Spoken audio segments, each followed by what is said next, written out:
એક જૂથ થાય ત્યારે બરાબર. આપણે એક જૂથ થાય તો જ ન થાય ને. સિંગલ આપણે મળીએ માણસો તો શું થાય? આ તો સામસામું કરવું પડે કે દીકરીને સિંગલમાં કરી દેવું પડે. આપણા સમાજની અંદર મેન દીકરા અને દીકરીની બંનેને એક સરખે રાખીને મેનેજ કરે છે. સમજી ગયા? એટલે આ સંસ્થા નથી, એક આપણો પરિવાર છે. આવી જવાય સમજે? બે છે મીડિયા.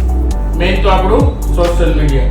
પણ સોશિયલ મીડિયામાં શું લખવું, ટાઇટલ શું બનાવવું, કોને બતાવવું, કોને કેવું, આવું થાય ને. તો મેઇન પ્રશ્ન હતો આપણો કે વાલીઓ અને દીકરા દીકરીઓ મળીને પ્રોગ્રામ કરે તો કંઈક થોડુંક સારું લાગે. કે માનો કે આજનો સમય છે કે ભાઈ હું એમ કહીશ કે હું કામ કરું છું એ માન્ય નહીં થાય. લોકોને પ્રૂફ સાથે જોઈએ. શું જોઈએ છે? પ્રૂફ સાથે.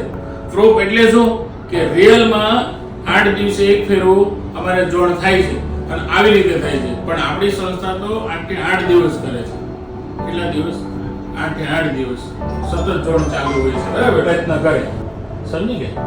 અહીંયા કોઈ બીજો સ્વાર્થ નથી કોઈ પાસેથી એક્સ્ટ્રા કંઈ લેવાનું આવતું નથી, દેવાનું આવતું કે નથી કોઈ પ્રશ્ન. મેઇન મુદ્દો છે આપણો કે હરેક દીકરીને યોગ્ય પાત્ર મળવું જોઈએ.